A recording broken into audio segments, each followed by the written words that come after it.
Digital Congo Télévision pour vous informer l'écran numérique. Vous avez bien fait. Madame, Monsieur, bonsoir, bonjour, merci de nous choisir pour vous informer à la une de l'actualité. Vous le savez, la 5e édition du championnat d'Afrique des Nations Maroc 2018.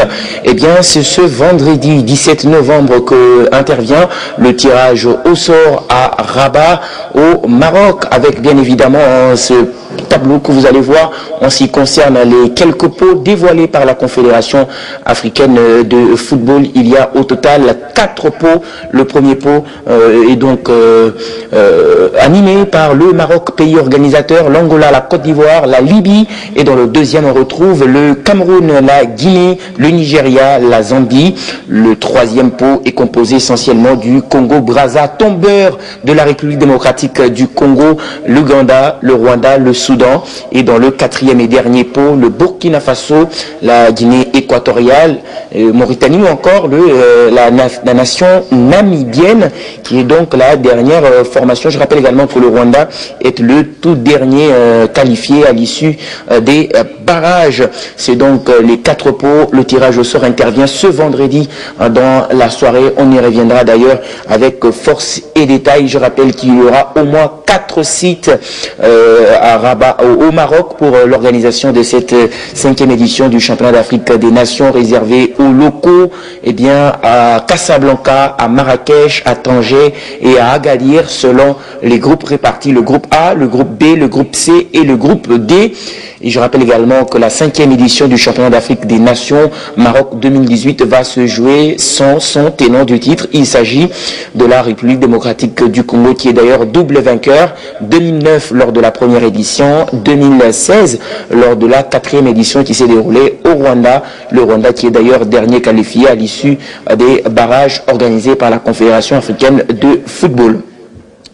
Dans les sièges de la Confédération africaine de football, je rappelle également ici que le comité exécutif de la Confédération africaine de football fait le plein de son comité avec l'entrée d'un nouveau membre. Il est là, il s'agit d'Amer Fahmy, l'Égyptien.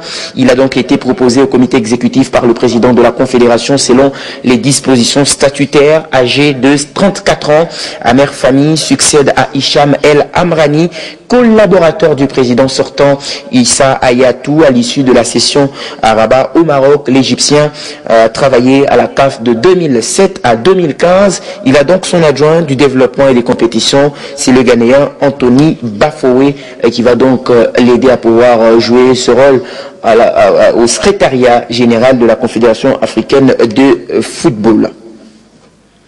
On va parler du tournoi de l'Union des fédérations de l'Afrique centrale, UNIFAC 2007, une compétition qui va se dérouler du 1er au 15 décembre 2017 à Limbé, au Cameroun. Et bien, notez que les léopards cadets continuent à se préparer au stade des Martyrs.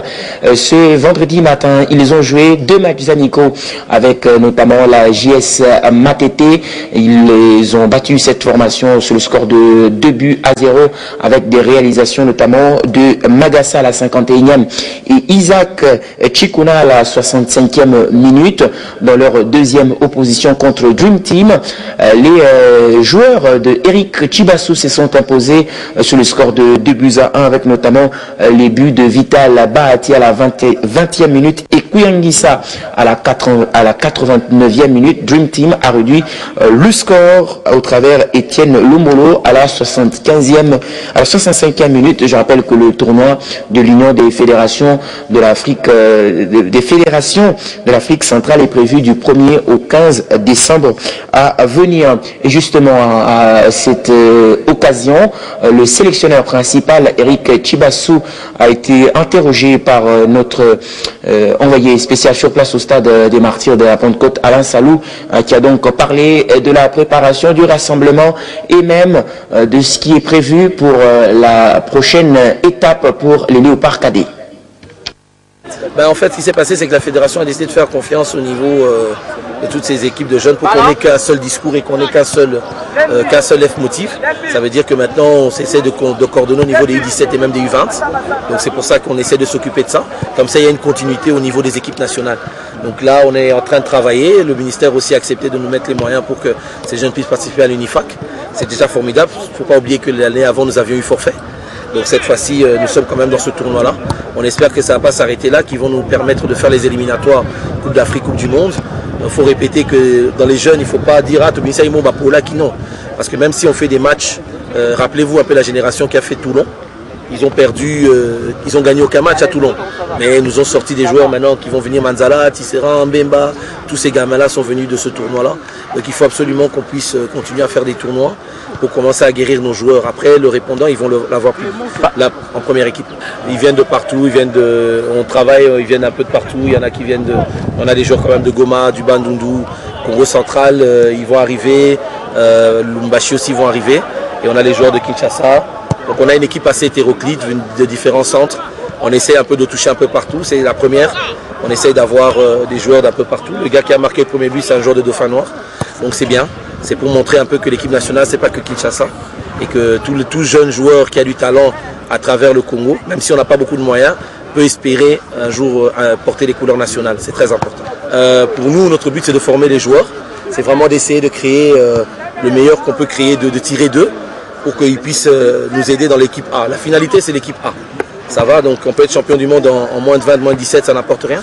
Il faut être champion du monde en A. On a envie que cette génération-là puisse peut-être nous amener en Coupe du Monde 2026, pourquoi pas. Donc c'est ce qu'on est en train de travailler.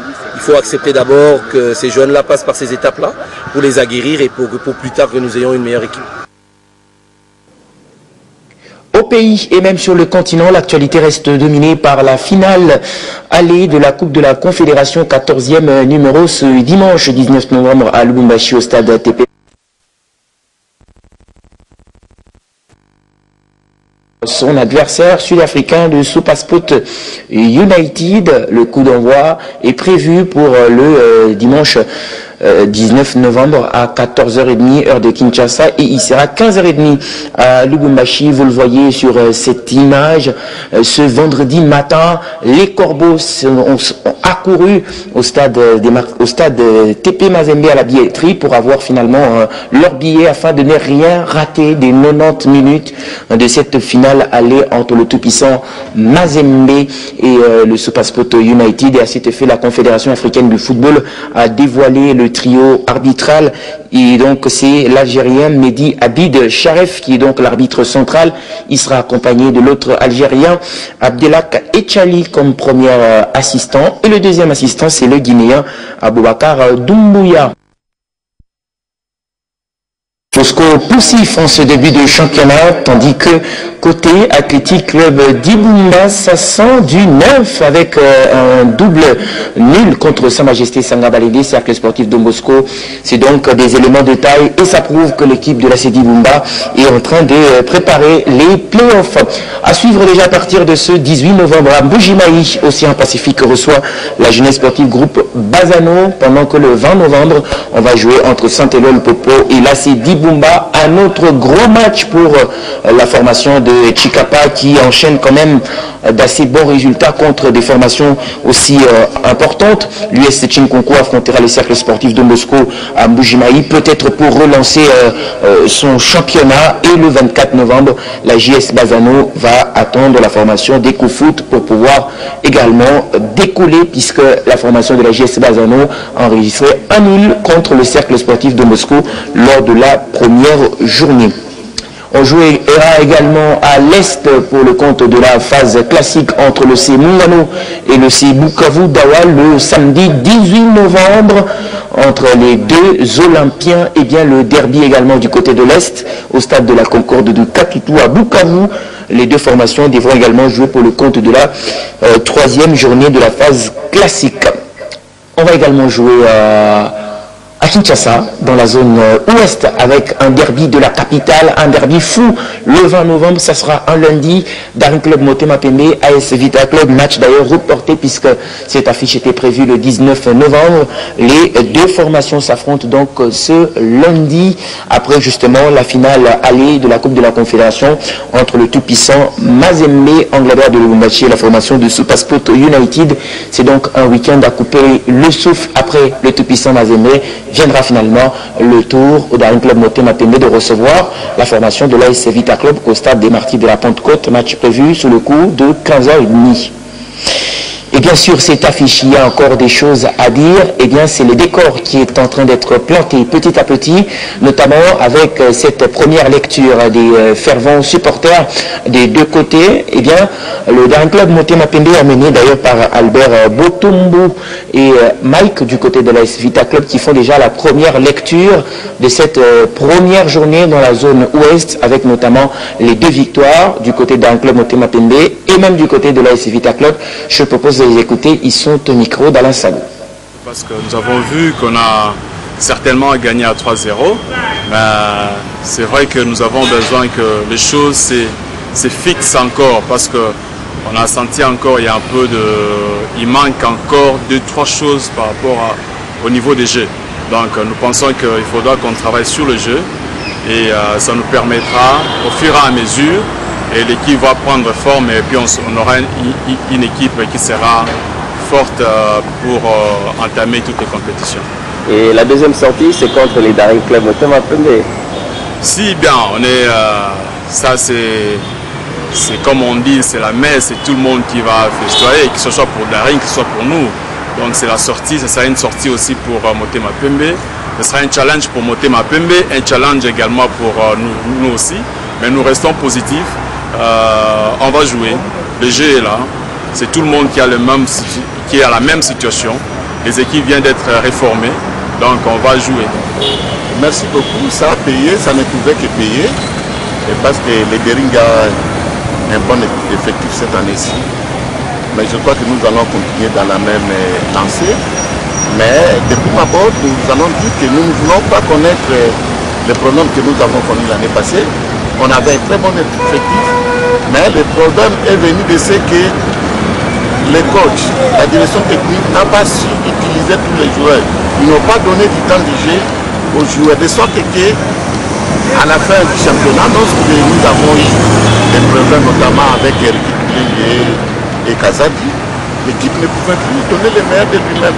Donc cette année, nous conseillons au staff technique, parce que c'est à ce niveau-là où il y a des faiblesses, de faire tourner l'effectif et d'avoir la vision du jeu.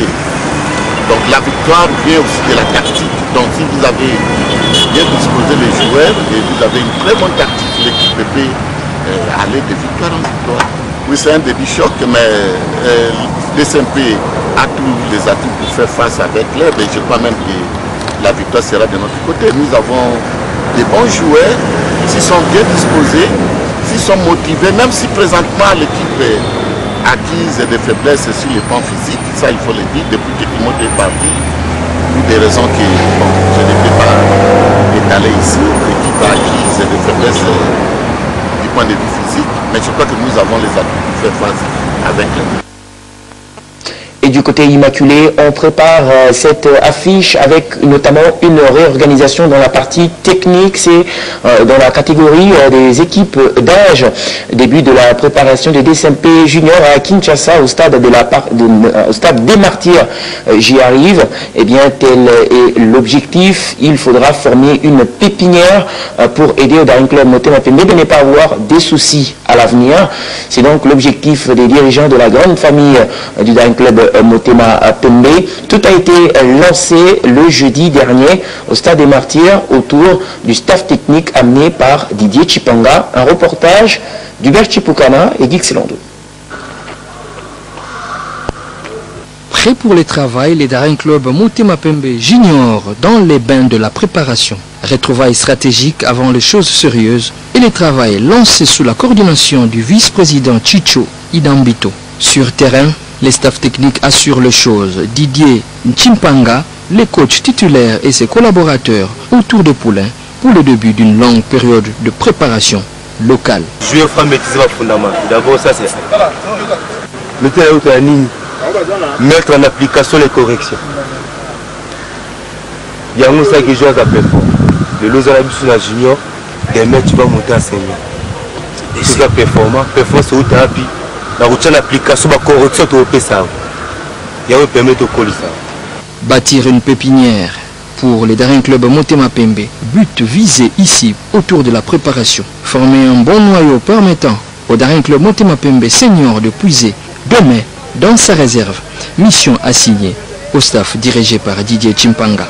Dans l'esprit de l'autorité morale, les Daring Club Motema Pembe ne voudraient plus, demain, recourir beaucoup à l'expertise extérieure. Chicho Idambito, vice-président du club, éclaire. C'est avoir une équipe comme a fait le Barça. Et vous voyez l'équipe du Barça actuelle, c'est l'équipe junior. Ils sont restés pendant 5 ans, 6 ans. Et vous voyez la cohésion qui est dans Barça, notamment dans Real. Et permettre aussi au comité de ne plus acheter, faire du transfert plus que à l'extérieur qu'ici. On peut donner l'espoir aussi aux juniors, qu'un jour ces juniors aussi peuvent monter au senior et jouer ça pour autant qu'on fasse appel à tel ou à tel à tel. Donc c'est ça notre objectif. Nous sommes dans une semaine de recrutement. Nous allons voir qui est bon, qui n'est pas bon. Denis prend toujours le bon. Et à la fin, nous aurons une équipe de base. L'autorité morale a parlé de l'organisation. Et je sais qu'avec mon président Hassan, et la coordination que je représente ici, ne me laisse pas. Donc tout se fait à l'esprit de la coordination. Mais bien avant les derniers triages pour un groupe fixe, Matuka Massia, directeur technique de Daring Club Motema Pembe, étale les programmes de préparation des juniors. Faire un programme, puisque d'ici là, je crois, les 5, quelque chose comme ça. Donc nous avons au moins 20 jours pour préparer l'équipe. Alors nous aurons combiné la physique, la technique, tactique et tout ça. Demain, DSMP aura ou puisé. Fin de ce journal de sport, merci à vous de nous avoir suivis. Restez avec nous.